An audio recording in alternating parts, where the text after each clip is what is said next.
What's good, everyone, and welcome back to another reaction video. Today we're reacting to Game Theory, You Are the Real Monster in That's Not My Neighbor. I can generally guess what this is going to be about when we're talking about this one game theory, and that is that there's supposedly be this monster that we don't know about that is in our neighborhood and is as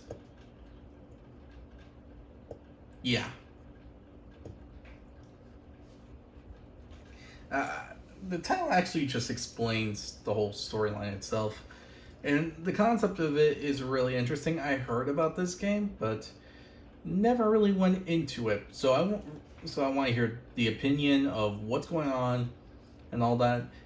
And just hearing the title, it just explains too much. Like, there is no doubt within inside my mind that it is what I'm thinking.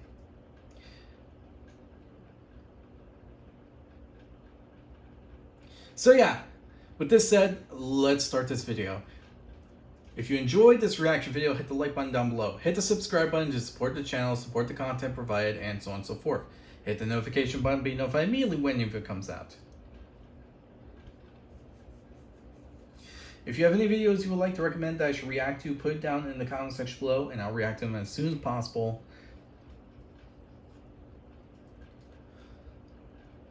And the link to this video will be down in the description, so if you want to see the original video first before seeing my reaction to it, go ahead, do that, check out the original, watch it to the end, and then come back to watch my reaction to it.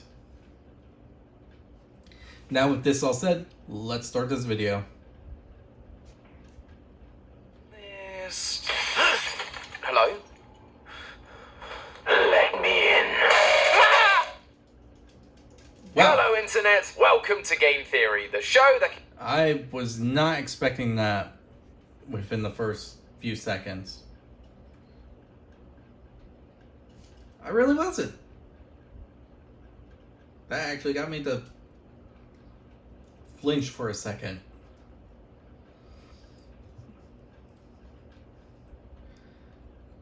Okay. that can get you onto any list so long as you hit that subscribe button. What's up with my Yeah, face? fair. Oh, I'm just trying something new. Yeah, gotta keep things fresh. All I have to do now is, who are you? I'm Tom, the host of Game Theory. Right, and I suppose you also have a crippling Reese's addiction. Exactly. Ha, trick question. I'm an M&M guy. Get him out of here, boys. Sorry about that. These doppelgangers are getting pretty out of control. They've been taking over my YouTube feed for weeks. Who knows how many YouTubers they're impersonating at this point. And it's all because of the indie horror sensation that is That's Not My Neighbor. Very heavily inspired by Papers, Please. That's Not My Neighbor Papers, is a game Please. about checking paperwork to keep intruders out. But instead of working for a totalitarian government, you're working as a simple apartment. Oh! That game! Yeah, I remember the paper one, yeah. They gotta do taxes and whatnot. No, I'm not joking. It's actually the case. I remember that game faintly. I think you have to, like, authorize people to enter a certain place, but there are going to be a bunch of people that are not, let's just say, legally qualified. Yeah, that would be the best term to use. There are people out there that are not legally qualified to pass, and it's your job to make sure that those people don't come in. Otherwise, you lose. Yeah, that's the best way to describe it without spoilers or anything else. Apartment dorm doorman, trying to keep these horrible monstrosities from getting in and murdering everyone inside. These creatures are known as doppelgangers, or just doppels for short, and they can take the form of anyone, though they can't seem to get everything right. Sometimes the mistake is as subtle as a wrong ID number. Other times it's more obvious. Luckily, you're not helpless against these monsters. You have the Department of Doppelganger Detection, or the DDD, to help you out. If you suspect anyone of being a doppel, you can shut the doors, sound the alarms, and they'll be right by to clean up the mess. It's a simple premise, and the character designs are fun and memorable for both the humans and the doppelgangers, which means it should come as no surprise to you that ever since this game came out, we've been receiving non-stop requests to cover it. By the way, if you have any suggestions for games to cover, please do let us know over on the Game Theorist subreddit. I'm constantly checking it to find what kind of topics you guys are interested in. But the point is, this game has been on my radar for a hot minute, and with the recent release of its new Nightmare mode, I think it's the there's a perfect time Nightmare for us mode? to dive a little deeper into this game and figure out what's really going on in the neighborhood. Where do the doppelgangers come from? But no, seriously, that's a nightmare. That sounds like a nightmare. A nightmare mode? Ugh. The difficulty will be through the roof. What is the DDD hiding? And why, oh why, is Afton in this game? Seriously, I don't think we'll ever know peace from FNAF. Grab your hazmat suits, theorists, because it's time for us to find the lore hiding in the hallowed halls of That's Not My Neighbor. Let's start with the things that the game straight up... Wait, they seriously added Afton? Oh. tells us. Besides the whole doppelganger thing, we're told that this game takes place on February 9th, 1955, thanks to a calendar that you find above your desk.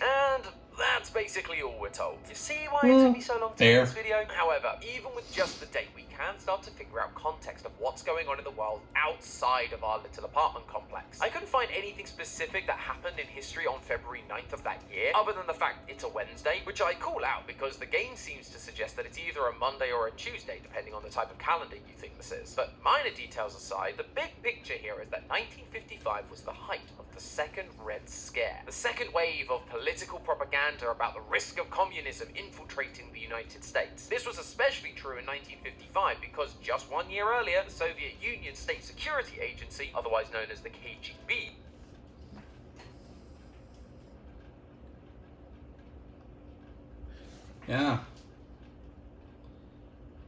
KGB was formed, huh? I'm not too familiar with this group, to be honest. was formed, and espionage was a big part of their remit. That's one of the reasons why travel restrictions were instituted throughout various parts of the US to Soviet nationals from as early as, you guessed it, 1955. If you Irony. paperwork to prove you were a US citizen, you'd be allowed to enter with no issue. However, if you were a Soviet, no dice. Sounds familiar, right? So, am I just saying that this is more Cold War style propaganda, and that the Doppels are just Soviet spies that are here to ruin our way of life? No, of course not. What I am saying is that there are clear parallels between the two, and so we can take a look at some other parts of Cold War history to help build a better picture of what's going on here. For example, the latest update for the game is known as Nightmare Mode, and in it, we are essentially living through a nightmare-like version of the game. All our usual neighbors are replaced with monsters and otherworldly beings. However, from the opening cutscene, we can see that there is more to this than just having a nightmare. It tells us that the DDD know exactly what these nightmares are, and that we should go and see a psychologist because they are trained to help us deal with them. But we're never told how these sessions are supposed to help, and this is where our Cold War history comes into play. This scenario is identical to a technique that was used during the Cold War for soldiers who were traumatized by World War II. Military psychiatrists found that if they induced sleep using specific drugs in traumatized soldiers, they could either get them to essentially sleep off the trauma by putting them into a deep continuous sleep and then they'd wake up calm and restored, or they could induce what they called twilight sleep. Specifically, by using drugs like sodium amytal or sodium pentothal, the soldiers would get sleepy, and as they did, they'd begin to speak openly about their trauma. This gave the therapists insight into what happened to them, and allowed those therapists to then push the patients into reliving that trauma as if it were happening right now, which would lead to a cathartic release of repressed emotions and allow the patient to move on from their trauma and readjust to civilian life.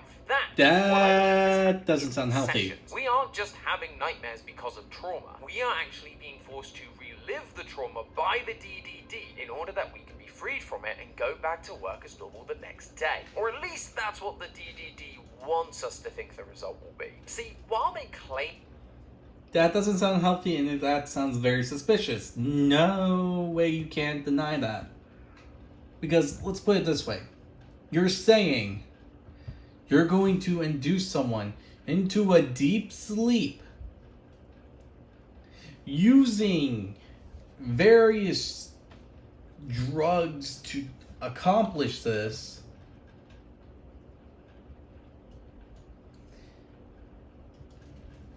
And make them live through the trauma that made them need therapy in the first place to potentially save them. Yeah, that sounds wonderful. Claim it's to help us like these real-world methods. The nightmares don't end. They just go on and on and on. That's not just a game mechanic either. In the initial tape, it tells us that Henry approves of this method despite the nightmares not ending, which is the opposite of what these sessions are supposed to do. Or is it? While most of these real experiments were used with the intent to heal soldiers by getting them to relive past events, if the soldiers didn't remember the event exactly, the therapist would take some creative liberties. They'd give them a made-up scenario in order to draw out the same traumatic emotional response. This turned out to be just as effective at healing repressed trauma, but it did mean that these soldiers would start to remember these new fake scenarios as if they were the real source of trauma. Basically, while trying to heal people, they accidentally figured out how to brainwash someone. And of course, the CIA took notice and began using this method within their own operations. Now, everything about the DDD screams government agency, from the logo to their instructions to the fact that they look like they're these guys straight out of Monsters Inc. Building clear, ready for decontamination. So, if they True. are encouraging these employees to go and use their psychologists, then I have a feeling they're not actually going to be cured, but to be brainwashed. In Nightmare Mode, our neighbors are all replaced by monsters. We've got vampires, eldritch horrors, and you. But here's the thing, in reality, our neighbors aren't monsters. They're just people. To be fair, I would probably do the same. Yeah, I'm not letting someone that looks like William Afton into my neighborhood. No siree. I mean, would you trust a man who's named William Afton or Dave Miller? I think that's his false identity and whatnot. But would you trust someone who was like William Afton into your neighborhood? I wouldn't trust them at all. If anything, I would just try to barricade my house.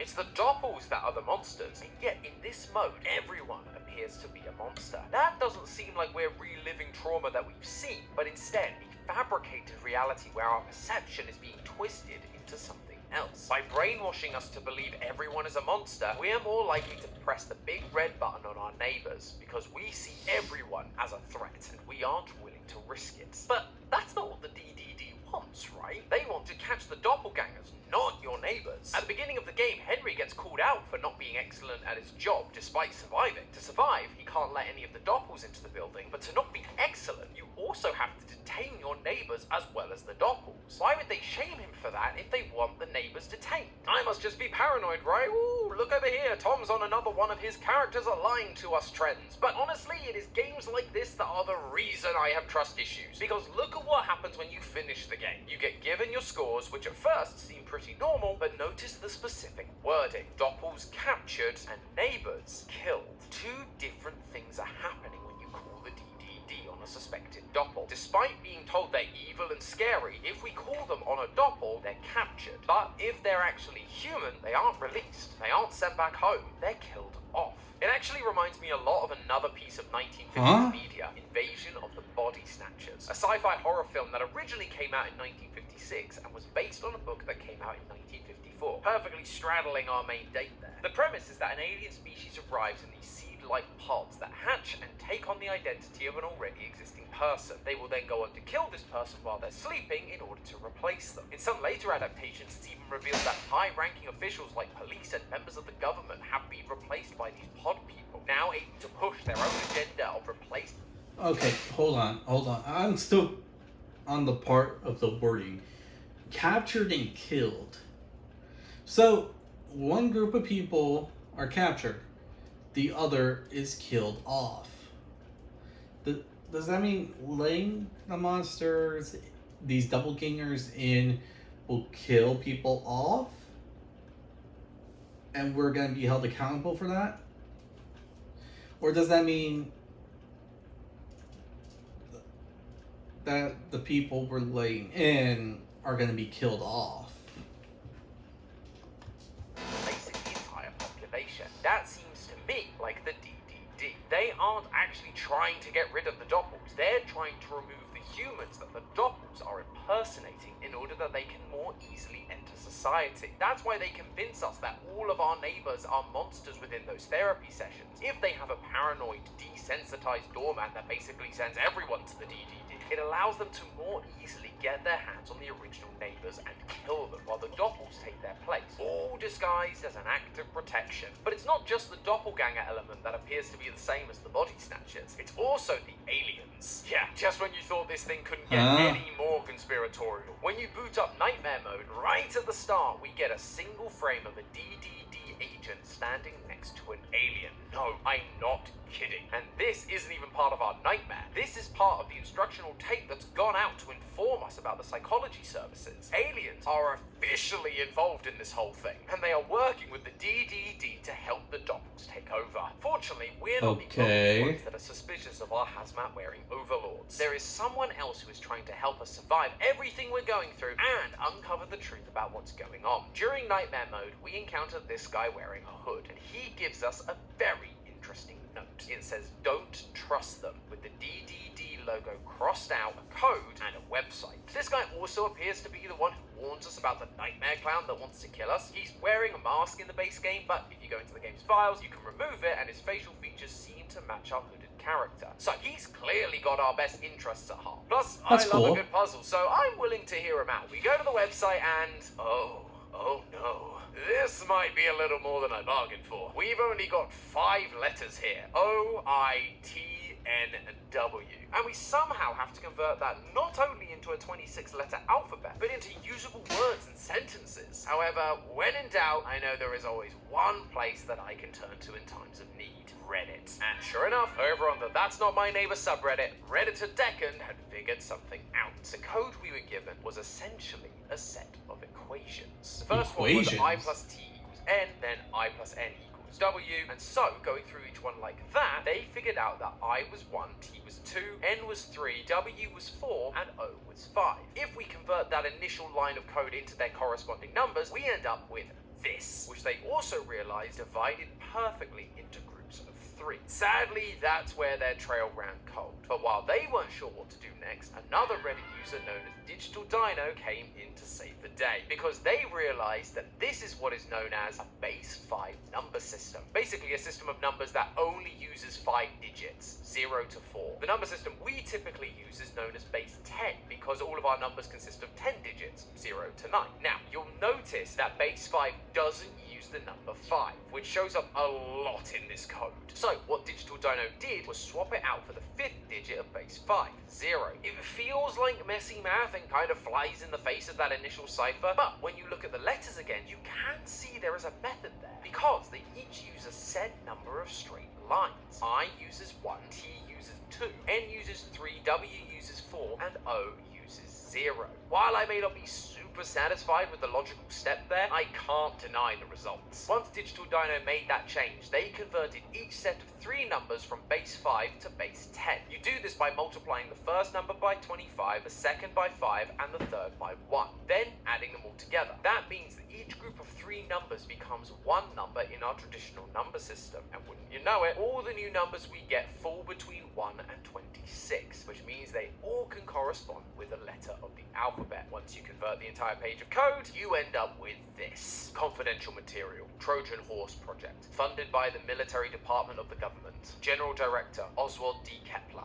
Lead researcher, Dr. Afton. Year What? of creation, 1945. Prominent results from some experimental models. Verbal communication perfectly replicable regardless of language, acceptable falsification capability, determination to deceive, physical assimilation still to be improved, capacity to act under orders still nil, new project proposal, evolutionary algorithm project, massive training of experimental models, leak detected, emergency protocol activated, contingency plan, foundation of the doppelganger detection department, current state of the project active, promising project results. First off, of course the character named Afton is involved here, but more important details are that the Why Afton? Why? Why of every name you could pick, Afton? doppelganger operation wasn't meant to just be an invasion of the Body Snatchers 2.0. It was originally designed as a military operation. The project is called Trojan Horse, and in Greek mythology, the Trojan Horse was a gift given by the Greeks to the Trojans after the Greeks had been totally destroyed in battle. The Trojans saw it as an act of surrender, and they took the new trophy into the city, only for a few Greeks to have stowed away inside the horse. And that night, they snuck out of the horse, opened the gates to the Greek army, who then destroyed the entire city and won the war. Seems like the military was going to use these doppelgangers in the same way, to infiltrate enemy lines and help them win the Cold War. And while the use of a weird alien monster thing might be a bit out there, this type of espionage where someone is disguised as someone else certainly isn't. During and after World War II, Britain's secret operations executive would employ plastic surgeons to do operations on the faces of their operatives so that they would be unrecognizable and blend in with the people around them in whatever part of the world they were going to be stationed in. Apparently, it was so successful that the American government would send their spies to Britain to get the same surgeries. This was all revealed by a man called James Hutchison in, get this, 1945. The same year the Trojan Horse project started in That's Not My Neighbor. Naturally, permanently disfiguring someone and having them give up their lives isn't the sort of thing that goes down great in the court of public opinion. So what if the government tried something else? Instead of trying to turn people into other people, why not create something that has the ability to mimic others, falsify documents, and then enter a country undetected? This is where I believe the aliens come in. Because in 1945, there was also reports of an avocado-shaped UFO crashing into Trinity Desert, New Mexico. Just 5 weeks after the first really atomic impressive. bomb was detonated there. Apparently, the ship was taken away by US military personnel, which would mean that they'd suddenly have access to all that alien tech, and maybe even an actual alien species that they could use as part of their new initiative for military espionage. However, clearly this idea didn't work in the long run. While things initially seemed good, this new life form wasn't really doing the whole taking orders thing. Some of them even managed to escape, leading to the creation of the DDD to try and detain them so that they could continue their experiments. But as we saw from the frame in the psychology video, it looks like the DDD has been compromised. They're working alongside the aliens, body snatcher style, now eliminating the humans you detain and releasing the captured doppels back into the world to take the place of another unsuspecting human. Until one day, everyone, including you, is replaced by one of them. Maybe one day we'll get to peek behind their visors, and when we do, I wouldn't be surprised if we'll see a distorted version of our own face staring right back at us. But hey, that's just a theory. A game theory! Thanks for watching. Okay, that was an interesting one. I also like how they use facts and human history for this game, because there are a lot of connections when you think about it. A lot of them. I am never doing that again. Never making that sound again. I am sorry about that sound. But yes. This is something that is very interesting, since the fact that they brought in so much history into this detail is overall impressive altogether. So, with this said, I hope that you all enjoyed this reaction video. If you did, hit the like button down below, hit the subscribe button, support the channel, support the content provided, and all that other good stuff. Tell me what you think of this game in the comment section below. I say it has very similarities to its, I guess, sibling game? I mean, I would call them siblings because they would technically be the same. And Anyway, yeah. Also be sure to give Game Theory some love and support for the video they made. With all this said, Again, hope you all enjoy, and I'll see you all in the next video. Bye!